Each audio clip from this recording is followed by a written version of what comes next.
Halo semua ya, kembali lagi sama gua BB Rex ya. Akhirnya gua bisa bikin konten ini lagi ya. Kangen banget gue bikin konten kayak gini. Yang ngebahas soal One Piece chapter 1107 yang udah rilis versi resminya. Gua nggak on cam dulu untuk konten ini karena ya repot lah ya sambil baca skrip. Masa sambil lihat kamera juga. Jadi repot gue bikin kayak gini aja. Gua juga udah bahas bareng Gesah One Piece di podcast mereka. Kalian bisa cek aja di Spotify ataupun di Noise, oke? Sebelum ke pembahasannya, jangan lupa di like and subscribe dulu ya. Ya udah, daripada kebanyakan basa-basi, kita langsung aja ke pembahasannya. Let's go. Chapter 107 berjudul Sudah Lama Aku Mencarimu. Judul ini yang ditunjukkan untuk Bonnie saat melihat Luffy menjadi nikah.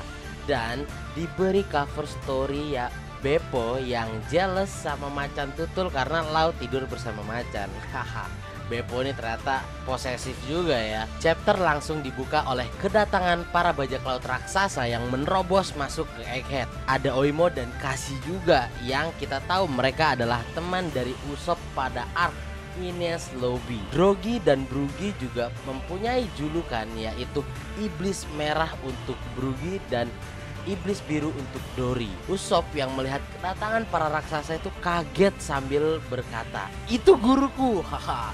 Saking terharunya Usopp melihat kedatangan mereka. Soalnya Usopp mengira bahwa mereka itu tidak akan bertemu lagi karena mereka yang sedang bertarung di Pulau Little Garden. Usopp mengira bahwa mereka tidak akan pernah bertemu lagi. Diungkap kenapa mereka bisa datang karena berita yang saat ini terjadi sudah menjadi berita yang sangat besar dalam waktu semalam. Jadi mereka tahu dan langsung menuju ke Egghead. Terus ada Brook dan Lilith yang datang bersama Sanigo yang diluncurkan dari esnya Brook. Dan Brook di sini tuh nyantuy aja ya. Padahal Lilith itu panik karena gak tahu cara berhenti gimana nih. Gue meluncur di es berhentinya gimana, dan Brook cuma nyantai aja sambil nyeruput tehnya gitu. Jinbe juga langsung bergerak menuju pertarungan Zoro dan Lucci ini nih untuk menghentikan karena situasi saat ini sudah cukup kacau dan harus segera pergi dari Pulau Egghead. Akhirnya nih kita dikasih lihat sedikit lah scenes pertarungan antar Zoro versus Lucci yang mereka sama-sama kelelahan dan saling merosting satu sama lain dengan gaya mereka. Terlihat di sini juga bahwa Zoro masih menggunakan 2 pedangnya ya, belum menggunakan 3 pedang. Artinya Zoro itu belum terlalu serius untuk menghadapi Lucci ya. Pacifista yang sudah berada di pihak kita atau di pihak Bonnie itu sedang menghancurkan pertahanan kapal perang dari Buster Call. Dan para angkatan-angkatan laut di sana pun terkejut dan sekaligus menyerang balik para pasifista yang ada di sana gitu. Dan kita kembali diperlihatkan kapten kita yang sedang loncat-loncat sambil manggil dan bertanya pada Bonnie, "Hey Bonnie, kenapa kau menangis?" Bonnie dengan terharu sambil mengeluarkan air mata yang bercucuran dia menjawab, "Tentu saja aku menangis bodoh, sudah lama aku mencarimu." Dengan santainya Luffy cuma jawab, "Bukankah sejak tadi kita selalu bersama?" Haha. Memang nih kapten kita yang satu ini nih terlalu santai ya. Dan Bonnie langsung memberitahu Luffy bahwa dirinya itu adalah Nika. Tapi karena Luffy itu gak tahu nih apa itu Nika, dia jadi malah bingung dan langsung mengalihkan pembicaraan pada saat dia melihat jurus tinju Bonnie yang aneh itu katanya.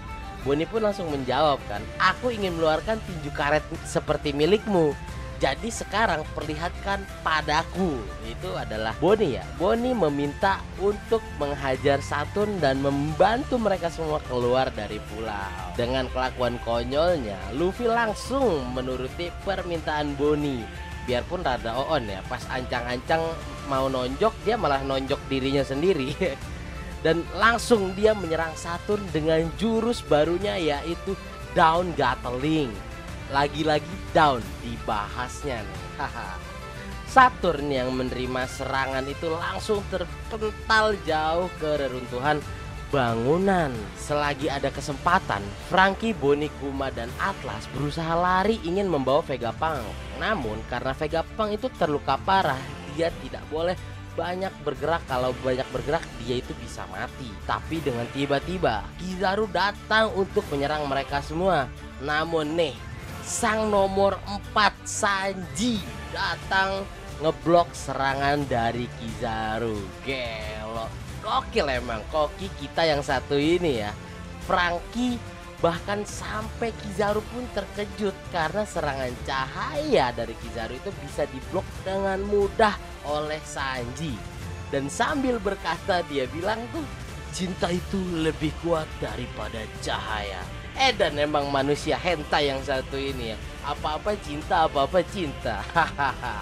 Tanpa ragu mereka akhirnya lari dari sana selain Luffy, Sanji, dan Vegapunk. Dan Sanji berhadapan langsung dengan Kizaru. Ini dia nih yang kita tunggu-tunggu dan yang diinginkan para nakama-nakama di luar sana. Sanji versus Kizaru. Shinji beralih ke Saturn yang berusaha bangkit dari reruntuhan. Namun kita dikejutkan dengan kehadiran dari kru Kurohige, yaitu Katarina Devon dan juga Van Augur, yang ternyata mereka sudah di sana sejak tadi. Katarina Devon juga terkejut melihat Saturn sampai datang ke dunia bawah dengan urusan-urusan seperti ini gitu. Kita juga dilihatkan di sini Katarina Devon menyentuh Saturn, dan setelah menyentuh Saturn dia bilang, dengan ini misiku selesai. Apa nih? Wah, kekuatan misterius dari Katarina Devon yang masih harus kita ulik nih. Pasti ada maksud dan tujuan setelah dia menyentuh Saturn ini nih. Saturn pun bertanya, ngapain mereka di sini? Dan nggak nyangka seorang Katarina Devon, mantan tahanan Impel Down level 6, mau tunduk jadi bawahan orang lain. Katarina Devon pun menjawab karena Teach adalah sosok yang spesial atau sosok yang istimewa. Dilanjut oleh Saturn yang bilang, begitu pula dengan garis keturunannya bukan? Waduh, ternyata masih ada rahasia dari Teach nih. Saturn menanyakan tujuan mereka itu apa. Dengan lantang mereka menjawab, dunia. Wah, langsung setelah mendengar itu Saturn ingin menyerang mereka, namun dengan kekuatan Van Augur mereka jadi berhasil kabur dalam sekejap. Di panel terakhir saat menuju ke kapal mereka, datanglah satu sosok yang menghampiri mereka, yaitu Karibo. Tiba-tiba muncul. Dia memohon untuk dibawa oleh mereka karena sudah lama mencari kru Kurohige dengan alasan yang lumayan mengejutkan ternyata ya. Dia selama ini adalah fans fanatik dari Kurohige dan sangat mengaguminya. Kelo nih, dia ini kayak Bartolomeo-nya versi Kurohige ya. Dia memohon sambil menangis untuk dipertemukan dengan Kurohige, dan dia ingin menjadi bawahan langsung dari mereka. Gelo, edan. Ternyata selama ini Karibo nih fans fanatiknya Kurohige ya. Dengan itu berakhirlah chapter kali ini, dan no break next week guys. Haha. Yap, segitu aja untuk pembahasan chapter 1107 kali ini. Gimana menurut kalian untuk chapter kali ini? Haha. Kalian boleh langsung komen di bawah tanggapan kalian soal chapter kali ini.